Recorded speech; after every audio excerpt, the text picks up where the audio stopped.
He ripped the grocery bags straight out of my hands, shouting, "I'm calling the cops on you," before I even knew what was happening. His mother appeared seconds later, phone raised, already filming, screaming that I was stealing food from starving children.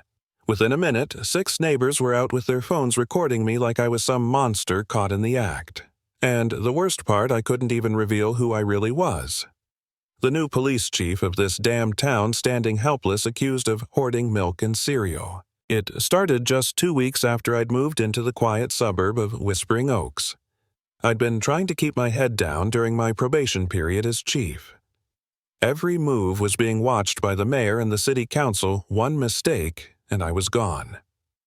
That afternoon, I saw Mrs. Williams, the 78-year-old widow who lived down the street, struggling to carry her groceries. I offered to help. She thanked me with that kind of gentle smile you only get from people who've lived through too much kindness and too much disappointment. When we reached her porch, I noticed a flyer on her windshield, Community Resilience Testing Program Protocol 47B. Looked official. Too official. When I asked her, whole expression changed. "That boy came to my door last week," she whispered, "said it was an emergency drill, that I had to hand over my groceries for redistribution. When I refused, Clara banned me from the book club. Clara Nelson, the HOA president, her name came out like poison. 43 years in this neighborhood," Mrs. Williams said, "and now I'm selfish because I won't give food to teenagers." I tried to shrug it off, but the bitterness in her voice stayed with me. That's when my phone buzzed text from the mayor himself: "Avoid conflicts during probation. Badge reveal equals career risk. Council watching." Great. Babysat by politics while the world went mad. Then I saw him. Kevin Nelson. Clara's 18-year-old son, walking across their perfect lawn holding another flyer just like the one on Mrs. Williams' car. "Sir," he started as part of Protocol 47B, "I need to collect your groceries for redistribution." His tone was rehearsed words, smooth like he'd practiced in the mirror. I laughed nervously. "Kid, those are my groceries. Nice try." But he didn't laugh. He lunged, grabbed the bags, and when I pulled them back, he threw himself backward, landing with theatrical precision. I swear I heard him whisper 1, 2, 3 before screaming. Then came the waterworks. "He's attacking me. He hit me." And right on cue, Clara appeared like she'd been waiting behind the hedge phone, live-streaming voice trembling with fake outrage. "Look at this man stealing from hungry children," she cried, pointing at me like she was hosting a crime show. People poured out of their houses. 6 phones, maybe 7, all recording. I reached for my badge. One flash would have ended this circus, but I could still hear the mayor's warning. Badge reveal equals career risk. I froze. By sundown, that video had gone viral. Food hoarder. Karen attacks teen. One headline read. I'd been the chief for 11 days, and now I was a meme. Neighbors stopped saying hello. The local market owner, Jim Patterson, met me at the door, eyes full of guilt. Logan, Clara, brought me a petition. "Customers don't feel safe if you shop here." He looked like he wanted to cry. "I've got to ask you to leave." Driving home, I felt hollow, a cop who couldn't even defend himself. My phone buzzed again, unknown number this time. Protocol 47B isn't what you think. Check Clara's business registration. You have 48 hours before the HOA meeting destroys you. I barely slept that night. The next morning, parked behind the community center, I saw Clara's car and Kevin inside practicing fake falls. Count 3 beats, then scream. Clara coached timing him on her phone. "Remember, you're not hurt until the camera sees you're hurt." I recorded every second from my dashboard. That was my first real proof. I ran a quick business search on the flyer's logo. Community Solutions, LLC. Registered just 2 weeks ago at Clara's own address. She'd created her own fake company to justify her power. But knowing and proving are 2 different things. I had evidence, sure, but in this age of online outrage, truth was just background noise. My reputation was already gone. Even my reflection in the mirror looked guilty. That night, sitting in my kitchen surrounded by printed screenshots and half-empty coffee cups, I broke down. For the first time in years, I doubted everything. Maybe the mayor was right. Maybe I wasn't cut out for this kind of job walking on eggshells while liars held megaphones. I wanted to quit, disappear, let the story die without me. Then a knock on the door. Mrs. Williams stood there, eyes burning. "They ruined my life over groceries," she said, "and now they're coming for yours. I've got months of footage. You're not alone." She showed me everything, Clara, coaching Kevin with other families, identical flyers, same fake protocol, same performances. She'd been documenting them for months. I felt something stir in me, something that had been buried under exhaustion and humiliation fight. I spent the next 24 hours assembling every bit of proof I could find.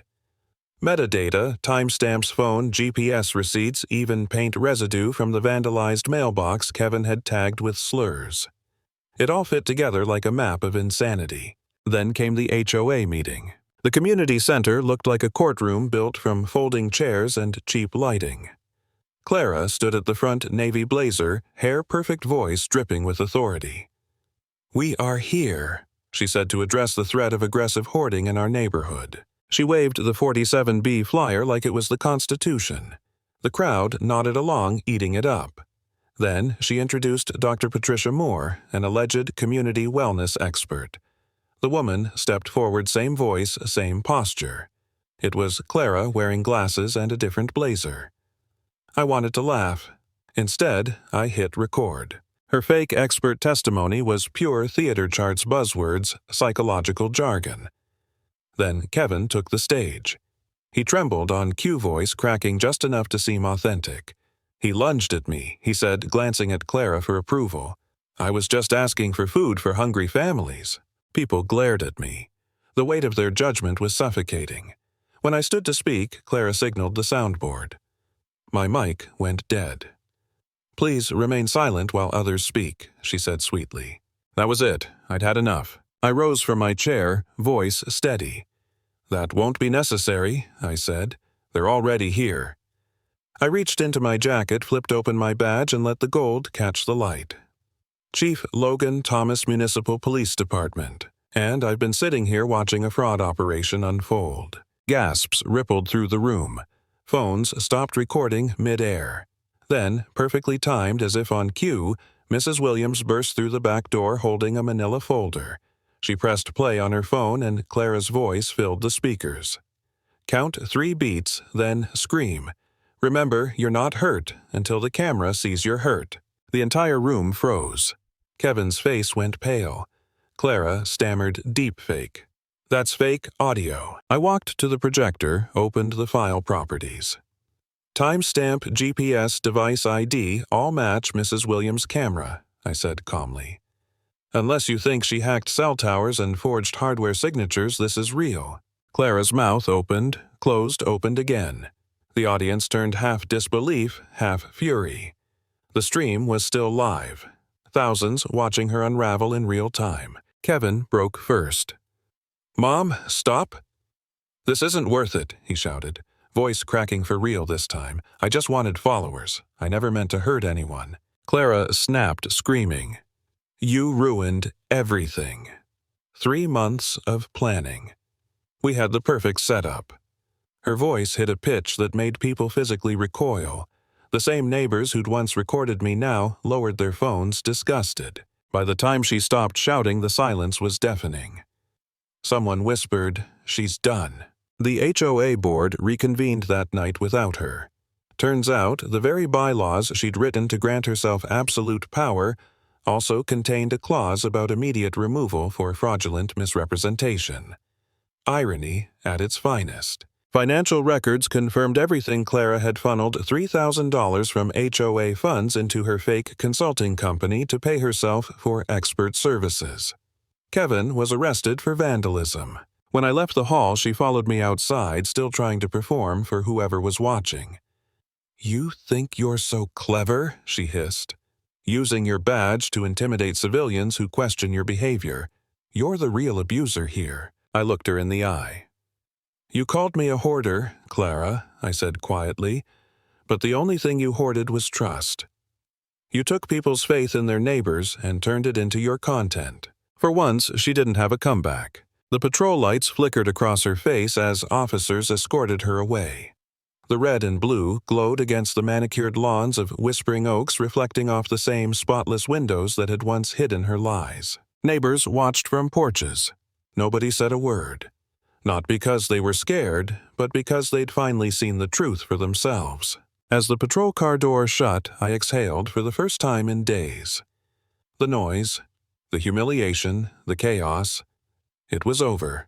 Clara's empire of performance had collapsed live on her own stream under the weight of her own lies. And I walked home under the streetlights knowing one thing for sure. When truth finally stands up, even the loudest lie runs out of breath.